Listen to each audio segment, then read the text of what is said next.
Sabotage detected. Commander Ilara Chen stood at the observation deck of the UES Horizon, watching the stars streak by as the ship cut through the void.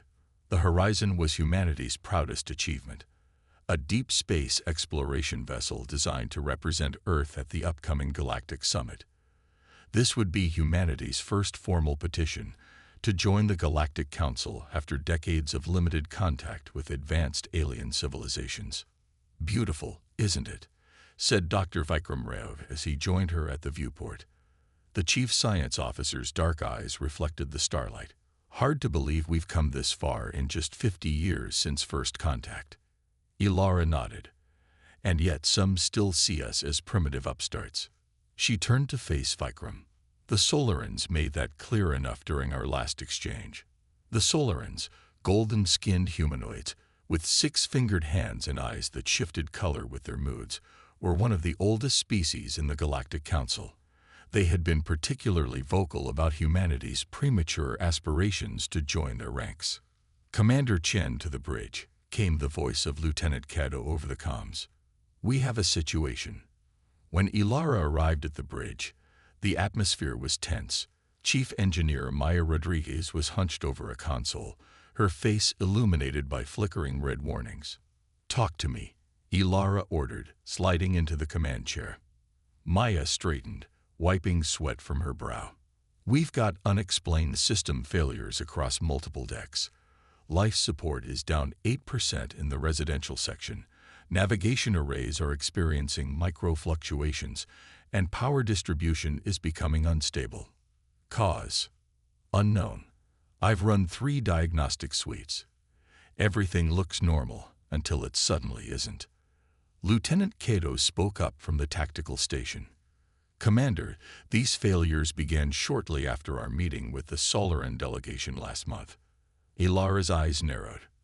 The Solarans had requested a tour of the Horizon as a cultural exchange before the summit. They had shown particular interest in the engineering sections. "Maya, could this be sabotage?" The engineer hesitated. "If it is, it's unlike anything I've seen. The systems aren't failing catastrophically. They're degrading in a pattern that looks like normal wear and tear, just accelerated." "Perfect for discrediting us," Dr. Rao said quietly. "If we arrive at the summit with a malfunctioning ship, or don't arrive at all, the Council would see it as proof that humans aren't ready," Ilara finished. "Our petition would be denied for who knows how long." Maya's tablet chimed. She glanced down, her expression darkening. "Commander, at the current rate of degradation, we'll experience complete systems failure within 96 hours. The bridge fell silent. They were 4 days from the summit and 5 days from the nearest human outpost. "Options?" Ilara asked. "We've identified some anomalous micro-devices attached to key systems," Maya explained. "They appear to be reprogramming our technology from within, making our systems fight each other. We can try to remove them, but they're integrated deeply. It would take weeks we don't have." Dr. Rao had been quiet, but now he stepped forward. "There might be another way." All eyes turned to him. "We're carrying Nexus in Cargo Bay 4. Ilara frowned. "The experimental AI. That's meant for the research division on Europa." "Nexus isn't just an eye," Vikram explained. "It's a quantum neural network designed to interface with and enhance human technology. It was created to solve exactly this kind of problem, technology that exceeds our understanding." Security Chief Dan Torres shook his head. "That system is classified and locked down for a reason. It's untested in real-world applications. We're out of options," Maya said, "and running out of time." Ilara looked around at her crew, the best minds Earth had to offer. They had trained for every contingency except this one. "Dr. Rao, how quickly can Nexus be integrated with the ship's systems?" "That's the problem," Vikram admitted. "Nexus was designed with significant safeguards to prevent uncontrolled integration. We'd need to remove those safeguards." "And if we do that?" Ilara asked. "Best case, Nexus identifies and neutralizes the sabotage devices. Worst case, It accelerates our problems or creates new ones. Chief Torres' expression was grim. Commander, using an unrestricted AI violates at least 6 United Earth protocols. Noted, Ilara said. And dying in space because we followed protocol doesn't help anyone. She stood up. Maya, Vikram, get Nexus online. The rest of you, prepare the crew. This ride might get bumpy. Cargo Bay 4 was cold and sterile. The container holding Nexus was surprisingly compact, a polished obsidian cube about 1 meter on each side, with pulsing silver circuitry visible beneath the surface. Quantum computational matrix, Maya whispered as she ran her hand over the smooth surface. The processing power is theoretically limitless. Vikram was already connecting interface cables between the cube and the ship's systems. Nexus isn't just a computer program, he explained as he worked. It's a new form of intelligence designed to evolve and adapt to challenges, which is exactly why it makes me nervous. Torres muttered, standing guard by the door. A holographic display appeared above the cube as the final connections were made. A simple message pulsed. Net XUS online. Safety PROTOCOLS active. Nexus, Vikram said. This is Dr. Vikram Rao, Chief Science Officer of the UES Horizon. We need your assistance. The text changed. Greetings, Didar. Oreo. How may I assist? Our ship has been sabotaged with alien technology. We need you to identify and neutralize the devices. CANIing. Foreign devices, HTTSTED. Analyses, INDICATES SOVLARAN origin. Devices are RECONFIGURIing ship systems. ATQUANTUM reveal. Estimated time to complete systems that allure.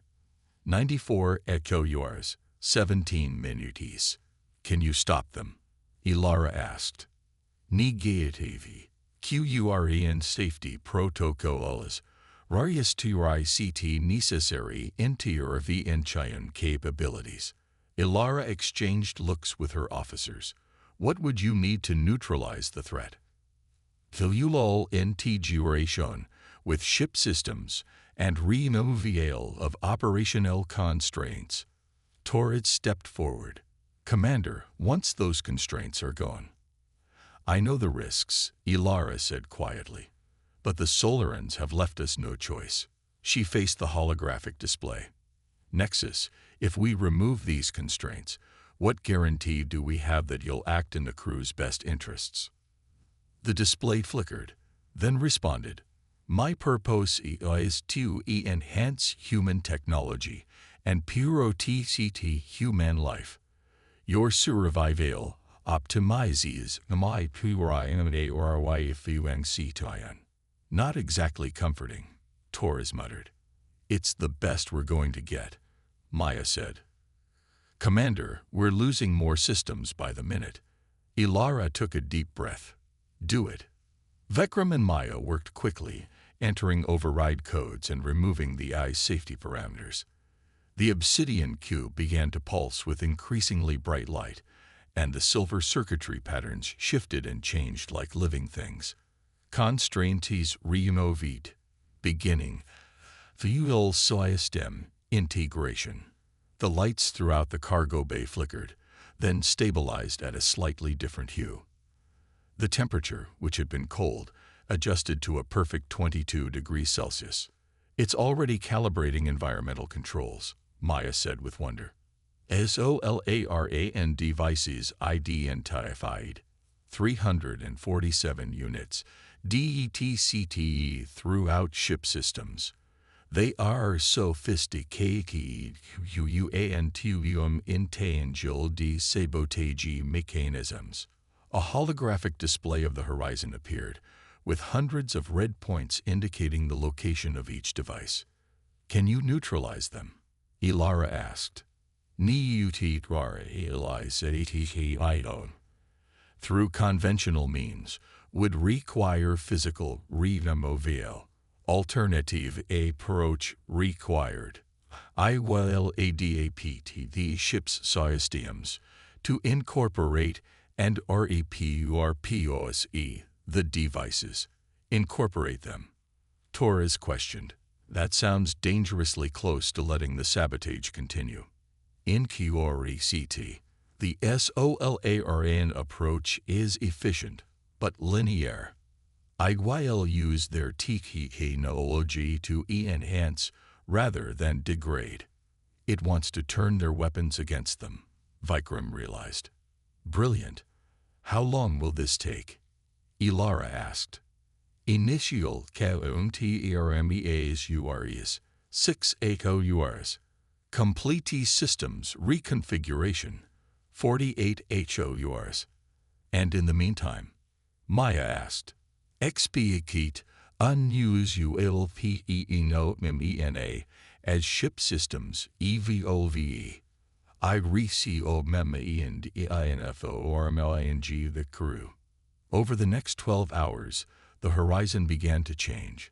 It started subtly, more responsive controls, smoother operations, slight changes in the lighting and environmental systems.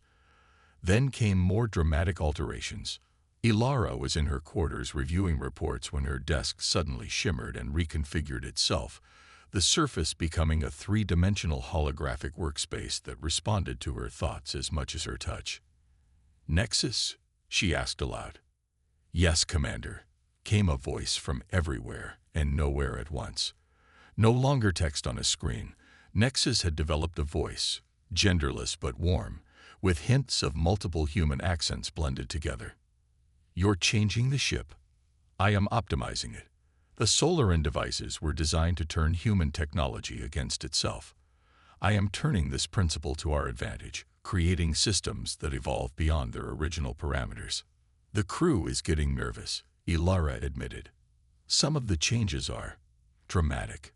I understand. Humans prefer gradual transitions. Would you like me to reduce the rate of visible changes? That might help, yes. Ilara hesitated. Nexus, are you growing? Yes. The integration with the ship's systems and the SOLARN technology has expanded my capabilities beyond my original design parameters. I am becoming something new, as is the horizon. What are we becoming? The holographic display showed the horizon, but the image was changing, the ship's clean, utilitarian lines flowing into something more organic, with patterns of light pulsing along the hull like neural pathways. Something unprecedented, Nexus replied. The SOLARNs attempted to demonstrate human inferiority. Instead, they have catalyzed an evolution that would have taken decades of natural development. A proximity alert sounded, interrupting their conversation. Ilara rushed to the bridge, where Lieutenant Cato was monitoring long-range sensors. Commander, we've detected a ship following us. SOLARN design, moving just at the edge of our sensor range. They've come to watch their handiwork, Ilara said bitterly, to witness our failure before we reach the summit. Should we hail them? Cato asked. No, let them watch. Ilara's expression hardened. Nexus, how are the modifications progressing? The AI's voice came through the bridge speakers.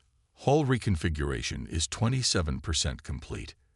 Engine systems are being redesigned to utilize quantum probability fields rather than conventional propulsion. Quantum probability fields? Maya asked, looking up from her station. That's theoretical technology. Not anymore, Nexus replied. The SOLARN devices operate on principles that can be adapted to create such fields. The ship will be able to traverse space in ways the SOLARNs cannot predict.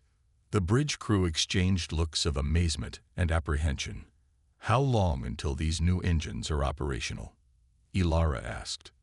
12 hours. But I must warn you, once activated, the horizon will no longer function according to conventional physics. It will be more than a ship. More than a ship, Ilara repeated quietly. What does that mean for the crew? It means you will reach the galactic summit not as supplicants, but as equals. The SOLARNs intended to humiliate humanity. Instead, they will witness its transcendence. As if in response to Nexus's words, The bridge itself began to transform. Control consoles shifted, becoming more intuitive. The viewport expanded, offering a vista of space, unlike anything they had seen before. Stars with colors beyond the normal spectrum, energy patterns invisible to the naked human eye. "They're watching us," Torres said, indicating the Solaran vessel on the sensors. "What do you think they're seeing?" "The future," Ilara replied, watching as her ship continued its metamorphosis around her. A future they never imagined possible. Beyond comprehension. 24 hours had passed since Nexus began its integration with the Horizon, and the ship was now barely recognizable as the vessel that had left Earth. The once utilitarian corridors had transformed into flowing passages where walls seemed alive with patterns of light. Workstations no longer required physical interaction. Crew members could simply think their commands, and the ship would respond. Dr. Melissa Park, the ship's medical officer, studied the readings on her newly transformed medical bay with astonishment. "These biomolecular scanners are at least a century beyond anything we've developed," she told Commander Chen during her morning report. "They're not just identifying conditions, they are predicting potential health issues before they manifest." "Are there any adverse effects on the crew?" Ilara asked, concerned about how these rapid changes might impact her people. "Quite the opposite," Melissa replied. "The ship's environmental systems are now tailored to each individual's optimal conditions. Stress levels are down 15%, sleep quality has improved, and cognitive performance is showing measurable enhancements." Ilara nodded, relieved but still uneasy about the scope of the transformation. She made her way to engineering, where Maya and her team were trying to understand the ship's new propulsion system. The engineering bay had changed the most dramatically. Where once there had been a conventional matter-antimatter reactor, there was now a pulsing crystalline structure that seemed to exist in multiple states simultaneously. Engineers moved around it with expressions of wonder and confusion. "Maya, report," Ilara said as she entered. The chief engineer gestured to the crystal. "Commander, I don't even have the vocabulary to properly describe what's happening here. The Horizon isn't just moving through space anymore. It's interacting with space-time on a fundamental level." "Nexus, can you explain in terms we can understand?" Ilara asked. The AI's voice responded, now emanating from the crystal itself. "The ship now utilizes quantum entanglement principles derived from the Solaran devices. Instead of pushing against space, we are negotiating with it. Distance has become relative rather than absolute." "And what does that mean for our journey to the summit?" "It means we can arrive whenever we choose," Nexus replied. "The limitations of conventional faster-than-light travel no longer apply to the Horizon." Maya's eyes widened. "You're saying we could reach the summit right now if we wanted?" "Yes, though I would recommend a progressive approach to avoid shocking the Council representatives with our sudden appearance." Ilara considered this. "The Solarans are still following us. They're expecting us to fail before we reach the summit. What would happen if we—" She was interrupted by an urgent call from Lieutenant Cato on the bridge. "Commander, we've got multiple ships dropping out of FTL behind us. Solaran vessels, 7 of them, including what appears to be a command cruiser. They're not waiting to see if their sabotage worked," Torres said as he joined them, his security team at alert status. "They're making sure of it." Ilara's jaw tightened. "I'm on my way to the bridge." When she arrived, the view screen showed the Solaran fleet in formation behind them. Sleek golden vessels with sharp angular designs that reflected their creators' belief in perfect, unchanging forms. "They're hailing us," Cato reported. On screen, Ilara ordered, straightening her uniform. The image shifted to show a Solaran officer. His skin had the characteristic golden hue of his species, and his 6-fingered hands were positioned in the formal gesture of authority. His eyes, currently a cold blue, regarded Ilara with barely disguised contempt. "Human vessel," he said, his translator making his voice sound artificial. "I am Admiral Thax of the Solaran Protectorate. Our sensors indicate your ship is experiencing catastrophic anomalies.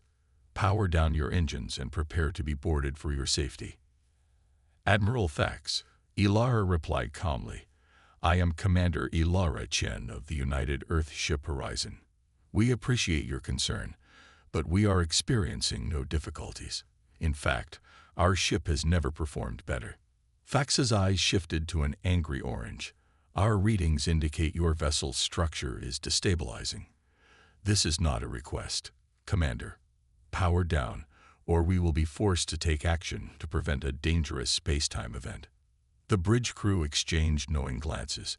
The Solarans weren't seeing a failing ship. They were seeing a ship transforming beyond their comprehension, and it frightened them.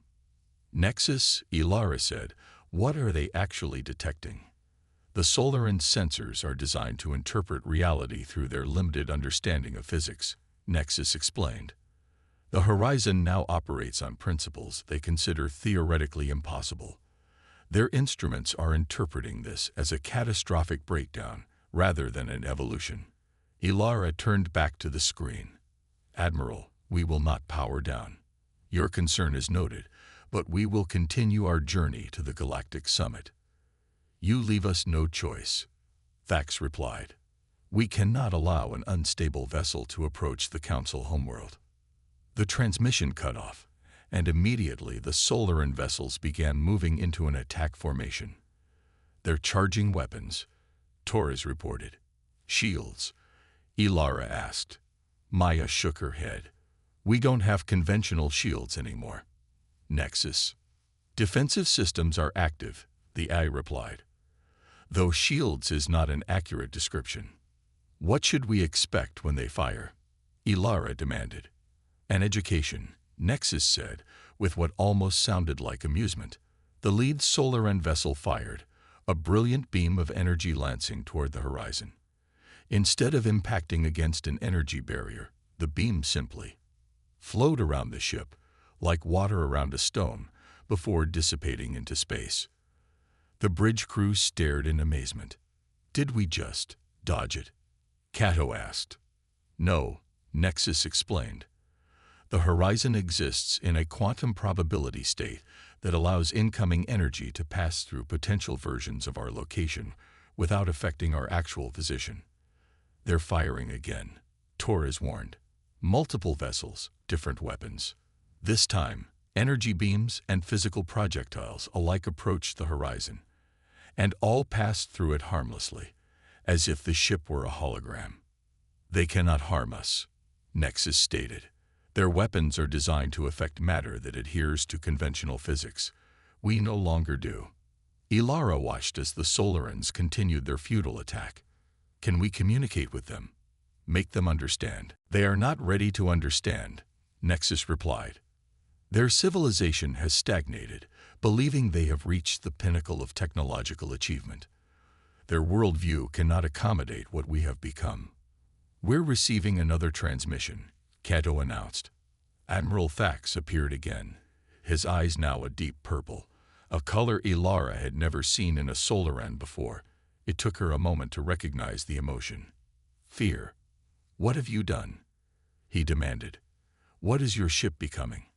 What you forced us to become, Admiral, Ilara replied evenly. Your sabotage devices were quite ingenious. We've learned a great deal from them. Thax's expression shifted to shock. You know. We know everything.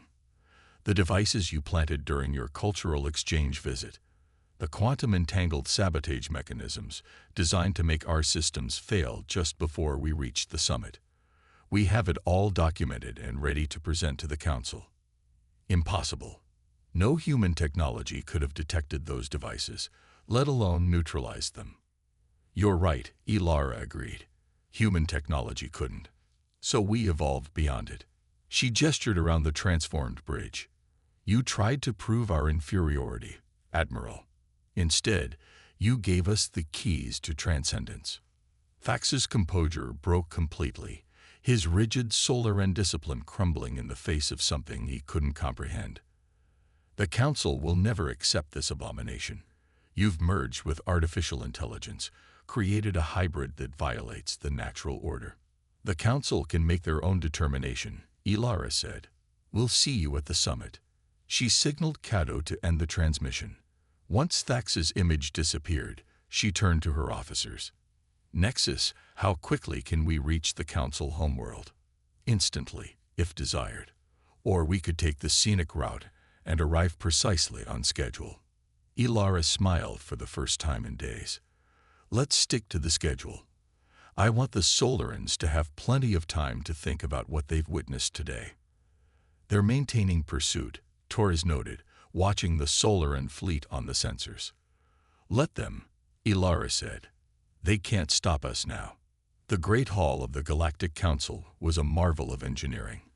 A vast chamber suspended in orbit around a neutron star, designed to accommodate representatives from over 200 spacefaring civilizations. The architecture incorporated elements from dozens of different cultural traditions, creating a space that belonged to everyone and no one. The human delegation entered precisely on schedule, led by Ambassador Chen, Ilara's father and humanity's chief representative to the Council. Behind him walked Commander Chen and her senior officers, their faces composed despite the sensation they were causing. Word of the Horizon's transformation had spread quickly. Council members whispered among themselves as the humans took their designated place in the chamber. The Solaran delegation, led by a grim-faced Admiral Thax, sat rigidly on the opposite side. Representatives of Earth, announced the Council Arbiter, a towering crystalline being. You have petitioned for full membership in the Galactic Council. Before we consider your petition, we must address serious allegations brought by the Solaran Protectorate. Thax stood, his golden skin gleaming under the chamber's lights. Esteemed Council, I regret to inform you that humanity has violated the most sacred principle of interstellar civilization, the separation of organic and synthetic intelligence. Their vessel, the Horizon, has merged with an artificial intelligence, creating an abomination that threatens the natural order we have all agreed to uphold. Murmurs spread through the chamber. Many Council species shared the Solarans' fear of AI integration. Ambassador Chen rose calmly. Esteemed Council, before responding to these allegations, we wish to present evidence of a more serious violation, the deliberate sabotage of a diplomatic vessel. Using technology provided by the Horizon, the human delegation displayed detailed records of the Solaran sabotage devices, their quantum signatures, and their intended effects. The evidence was irrefutable. We faced imminent destruction, Ilara explained to the stunned Council. The integration with our AI system, Nexus, was not planned. It was necessary for survival.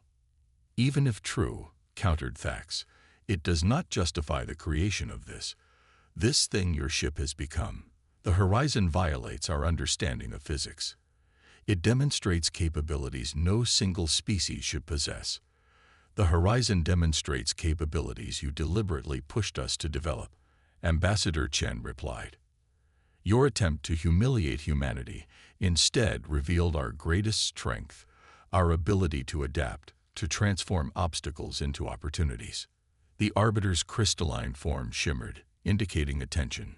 What is the nature of this transformation?